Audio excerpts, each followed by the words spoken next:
പീരുമേട്ടിലെ ആദിവാസി സ്ത്രീ സീത മരിച്ച സംഭവം കാട്ടാന ആക്രമണം മൂലമെന്ന് സീതയുടെ മകൻ ഷാജിമോൻ. തലനാരിഴയ്ക്കാണ് 4 ജീവനുകളും രക്ഷപ്പെട്ടത്. വ്യാജ റിപ്പോർട്ട് പുറത്തുവിട്ട് ഡോക്ടർക്കെതിരെ നടപടിയെടുക്കണമെന്നും കേസ് ക്രൈംബ്രാഞ്ചിന് കൈമാറി സത്യാവസ്ഥ പുറത്തു കൊണ്ടുവരണമെന്നും ഷാജിമോൻ ആവശ്യപ്പെട്ടു. കഴിഞ്ഞ 15 വർഷക്കാലമായി ഒന്നിച്ച് ജീവിച്ചു വന്നവരാണ് ബിനുവും സീതയും. ഒപ്പം ഇവരുടെ 9 മക്കളും. 7 മക്കൾ സീതയുടെ ആദ്യ വിവാഹത്തിലുള്ളതാണ്. ഇതിനുശേഷം ബിനു സീതയുമായുള്ള വിവാഹത്തിൽ 2 കുട്ടികളുമുണ്ട്. തങ്ങളുടെ ഉപജീവന മാർഗത്തിന് വേണ്ടിയാണ് കാട്ടിലേക്ക് ഇറങ്ങുന്നത്. ഇത്തവണ ഒരാഴ്ചത്തെ ക്യാമ്പിന് വേണ്ടിയുള്ള സാധനങ്ങൾ ഉൾപ്പെടെയാണ് ഉണ്ടായിരുന്നത്. 2 മക്കളും സീതയും ബിനുവും ഇവരുടെ നായയുമാണ് പോയത്. വഴിയിൽ മാങ്ങ പറിക്കുന്നതിന് വേണ്ടി മക്കൾ നിൽക്കുകയും സീത മുൻപും തൊട്ടുപുറകിലായി ബിനുവും പോയി. ഏകദേശം 100 മീറ്റർ വ്യത്യാസത്തിൽ നീങ്ങുമ്പോൾ കാട്ടിനുള്ളിൽ നിന്ന് കാട്ടാന സീതയെ ആക്രമിക്കുകയായിരുന്നു. തുമ്പിക്കൈ കൊണ്ട് തലയ്ക്കടിക്കുകയും കാലുകൊണ്ട് ചവിട്ടുകയും ചെയ്തു.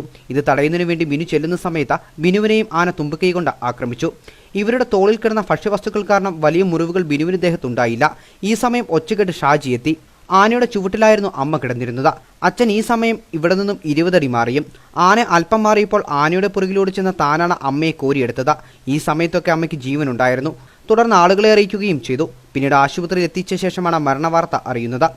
അപ്പോൾ ഈ പട്ടിലെ കരച്ചിൽ എളുപ്പം ഞാൻ കേട്ടപ്പോൾ ഞാൻ എളുപ്പം ചാടിപ്പോയി നോക്കുന്നു. അച്ഛൻ തിരിഞ്ഞ് അപ്പുറത്തെ സൈഡിൽ കിടക്കുന്നു. അമ്മ ആനെ വയറ്റി കിടക്കുകയായിരുന്നു.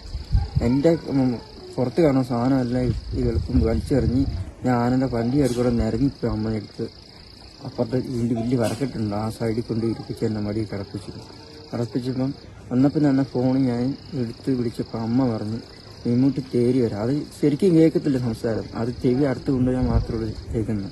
ഇങ്ങോട്ട് തേരി വരണമെന്ന് പറഞ്ഞു. അത് കഴിഞ്ഞ് അച്ഛനെ എളുപ്പം ഞാൻ കാറി വിളിച്ച് അച്ഛൻ എളുപ്പം വരണം.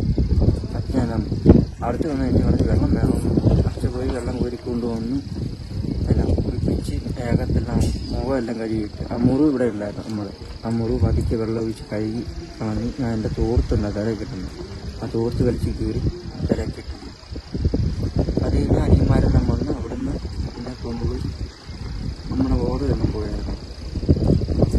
പിന്നെ വന്ന വഴിക്കെല്ലാം തെന്നി അമ്മനെയും കൊണ്ട് വീണായിരുന്നു.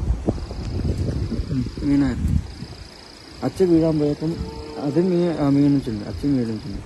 നടന്നത് കൊലപാതകമാണ്. പക്ഷേ അച്ഛനല്ല, മറിച്ച് കാട്ടാനയാണ്. തെളിവെടുപ്പിനെത്തിച്ച പോലീസ് ഉദ്യോഗസ്ഥർക്ക് ആന ആക്രമണം നടത്തിയ സ്ഥലങ്ങൾ കാണിച്ചു കൊടുത്തിട്ടുണ്ട്. എന്നാൽ ഇങ്ങനെയൊരു വ്യാജവാർത്തയ്ക്ക് റിപ്പോർട്ട് നൽകിയത് ഡോക്ടറാണ്. ഡോക്ടർക്കെതിരെ നടപടിയെടുക്കണമെന്നും മകൻ ഷാജിമോൻ ആവശ്യപ്പെട്ടു. ഏറ്റവും കൂടുതൽ വരുന്നത് ഡോക്ടറിൻ്റെ പ്രശ്നമാണ് വരുന്നത്. അത് തിരുത്തണം. അച്ഛൻ മാത്രമല്ല, ഇതങ്ങനെ പാടില്ല. കണ്ണാരെ കാണാത്ത കാര്യങ്ങൾ, ഇല്ലാത്ത കാര്യങ്ങളൊക്കെ അവർ സംസാരിച്ചു.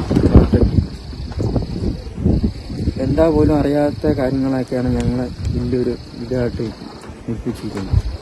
ഇതോടൊപ്പം കേസ് ക്രൈംബ്രാഞ്ച് അന്വേഷണത്തിൽ ഏൽപ്പിച്ച സത്യാവസ്ഥ പുറത്തു കൊണ്ടുവരണമെന്നും കുടുംബം ആവശ്യപ്പെട്ടു.